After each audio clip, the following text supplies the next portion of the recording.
Hey guys, welcome back to my channel. आज की video में मैं बात करूंगी पेपर प्रेजेंटेशन के हवाले से। जब हम लोग पेपर कर रहे होते हैं तो हमारा मेन कंसर्न यही होता है कि पेपर प्रेजेंटेशन करते करते ऐसा ना हो कि हमारा पेपर रह जाए और टाइम ओवर हो जाए।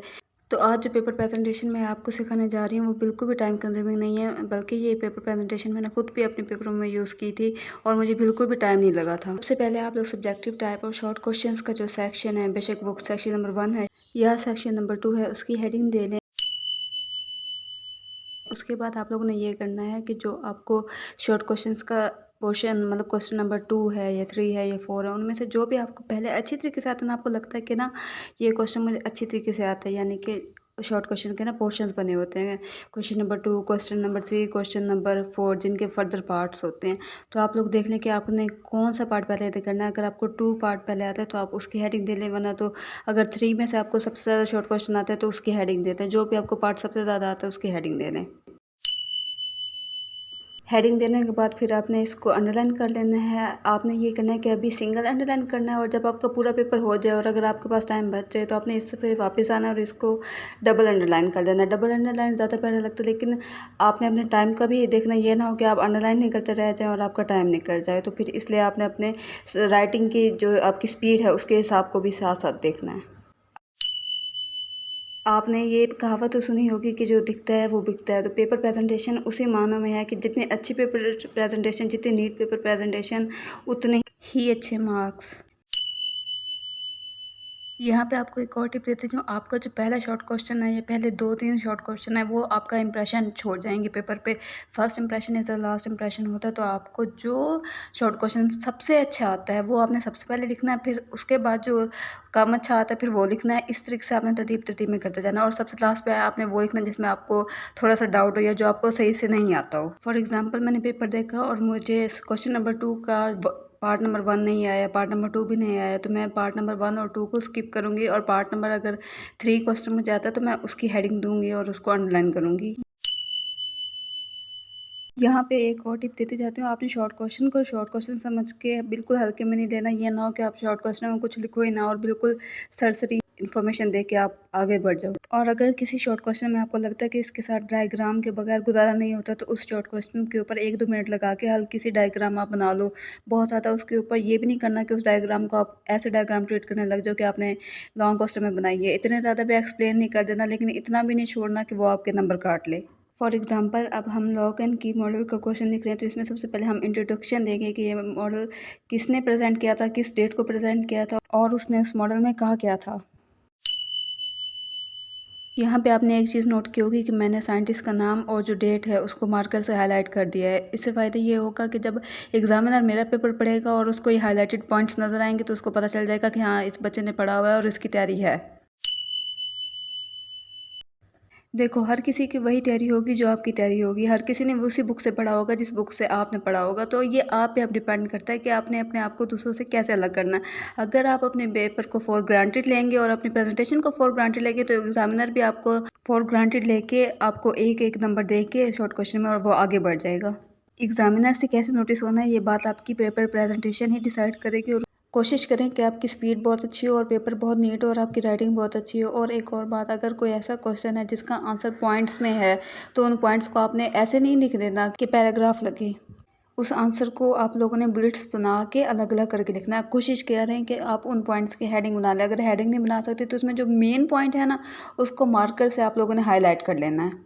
और कोशिश करें कि जब आप जवाब लिख रहे हों तो आप लोगों को जो सबसे ज़्यादा आते हैं वो आप ऊपर ऊपर लिखें, और जो आपको गंदे आते हैं, बेशक वो आप एक्स्ट्रा कर रहे हैं, उसको नीचे नीचे लिख दें। इससे ऐसा होगा कि अक्सर एग्जामिनर ये करते हैं कि वो पहले 6 या पहले जो भी आप लोगों ने जितनी तादाद में अटैम्प्ट करने होते हैं उनको वो देखते हैं और उनके ही नंबर दे देते हैं, बेशक आपके गलत हों या सही हों। और अगर आपका एक्स्ट्रा जो नीचे वाला है वो भी अगर आपका सही हो तो अक्सर एग्जामिनर उसको काउंट नहीं करता।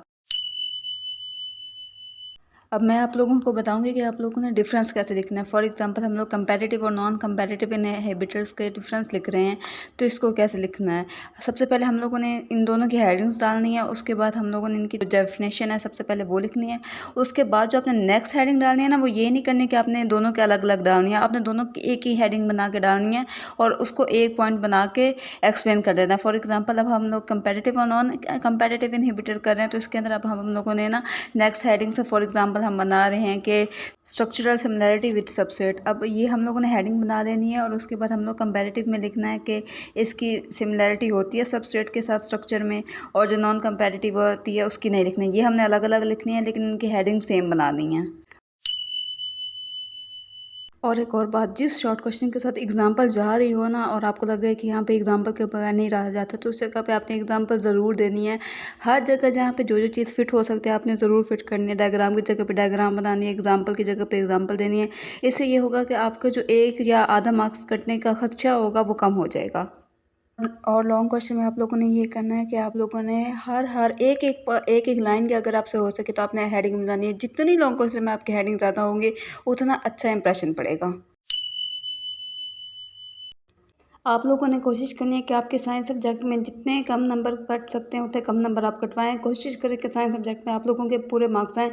आजकल तो ये है कि आर्ट सब्जेक्ट्स में भी पूरे पूरे मार्क्स आ रहे हैं, तो साइंस सब्जेक्ट में पूरे पूरे मार्क्स लाना कोई मुश्किल बात नहीं है। जब आप लोगों के शॉर्ट क्वेश्चन पूरे कंप्लीट हो गए, यानी तीनों पार्ट कंप्लीट हो गए, तो उसके एंड में आप लोगों ने एक ना लाइन लगा देनी है दरमियान में, ताकि एग्जामिनर को पता चले कि यहाँ पे इसके बच्चे के शॉर्ट क्वेश्चंस खत्म हो गए हैं और अगला पार्ट लॉन्ग क्वेश्चन का शुरू हो रहा है। लॉन्ग क्वेश्चन लिखने के लिए आपने सबसे पहले सेक्शन नंबर 2 की हेडिंग डालनी है, उसके बाद आपने लॉन्ग क्वेश्चन की हेडिंग डालनी है और फिर जो क्वेश्चन आप अटैम्प्ट कर रहे हो उसकी हेडिंग डालनी है। फॉर एग्जाम्पल यहाँ पे मैं क्वेश्चन नंबर 5 अटैम्प्ट कर रही हूँ तो मैं उसकी हेडिंग डाल दूँगी। अगर आप उस क्वेश्चन नंबर 6 या 7 जो भी आपको सबसे पहले सबसे अच्छा आता है आपने वो अटैम्प्ट करना है, उसकी हेडिंग डालनी है। और उसका अगर ए पार्ट पहले आता है तो ए पार्ट लिखना है, अगर आपको बी पार्ट पहले आता है तो आपने बी पार्ट लिखना है। और अमूमन ये होता है कि लॉन्ग क्वेश्चन के साथ आपकी डायग्राम लाजमी होती ही होती है। ऐसा हो ही नहीं सकता कि लॉन्ग क्वेश्चन के साथ वो डायग्राम ना दे। और अगर डायग्राम है आपके लॉन्ग क्वेश्चन के साथ तो आपने उसको बहुत अच्छी तरीके से लेबल करना, और डायग्राम बनाने के बाद आपने उसके इर्द गिर्द स्क्वायर बना देना ताकि वो कन्फाइंड हो जाए और उसकी जो लेबलिंग है वो इर्द गिर्द के वर्डिंग के साथ ना मिले। मैं आपको एक बार फिर ये बात बता रही हूँ कि आप लोगों ने ये जो एक्स्ट्रा चीज़ें करनी है, जैसे कि डायग्राम के इर्द गिर्द बॉक्सेस बनाना या फिर डबल अंडरलाइन करना, ये सारी चीज़ें आपने तब करनी है जब आपने भी अपना पेपर अच्छी तरीके से मुकम्मल कर लिया हो, उसको एक दफ़ा देख भी लिया हो, रिवाइज भी कर लिया हो, उसके बाद जाके आपने ये चीज़ें करनी है। ये ना हो कि आप ये चीज़ें करते रह जाओ और आपका पेपर ही रह जाए। और आप लोगों ने ये करना है कि आपके लॉन्ग क्वेश्चन में एक एक लाइन या दो दो लाइन के बाद ज़रूर ही हेडिंग जाए, क्योंकि ऐसा होता है कि एग्जामिनर लॉन्ग नहीं पढ़ते होते। अगर आप लोगों की मेन हेडिंग्स बनी होगी तो एग्जामिनर उन्हीं हेडिंग्स को देख के ही आपके नंबर दे देगा कि इस बच्चे ने सब कुछ लिखा और इस बच्चे को सब कुछ आता है। अगर आप लोग हेडिंग्स नहीं देंगे और बिल्कुल पैराग्राफ या ऐसे एक शॉर्ट में अपने लॉन्ग क्वेश्चन लिख लेंगे तो फिर आप लोग अच्छे मार्क्स पे एक्सपेक्ट ना करें। वो आपको 2-2 नंबर या 2.5 नंबर दे के आगे बढ़ जाएगा। एग्जामिनर के पास इतना टाइम नहीं होता कि आपका एक एक वर्ड पढ़े और एक एक वर्ड को चेक करे। उसने मेन हेडिंग्स देखनी होती हैं और उसने उसी से जज कर लेना होता है कि आपने कितना लिखा और पेपर में आपको कितना आता था। इसलिए हर चीज़ को एक आप लोगों ने हाईलाइट कर के लिखना है। अब मैं आप लोगों को एग्जांपल देके समझाती हूँ। ये ना स्टमक वाला चैप्टर है, इसमें देखिए मैंने सबसे पहले ना हेडिंग बनाई हुई है कार्डियक स्फिंक्टर की, और फिर उससे आगे देखें तो मैंने हर चीज़ की हेडिंग बनाई हुई है। जैसे यहाँ पे लोकेशन की जगह पे लोकेशन की, और कंपोजिशन की जगह कंपोजिशन ऑफ स्टमक वॉल की, और नीचे देखें फंक्शन ऑफ HCl की, पेप्सिन की, फिर काइम की। इस तरीके से आप लोगों ने भी हेडिंग बना लेनी है ताकि अच्छी तरीके से समझ आए। और यहाँ पे मैंने नॉन साइक्लिक फॉस्फोरिलेशन की भी हेडिंग्स बनाई हुई है, जैसे फोटोलाइसिस हो गया, इलेक्ट्रॉन ट्रांसपोर्ट चेन हो गया। इस तरीके से आप लोगों ने भी हेडिंग्स बना देनी है। And all the very best for your papers. Thanks for watching. Subscribe, share and leave comment if you like this video.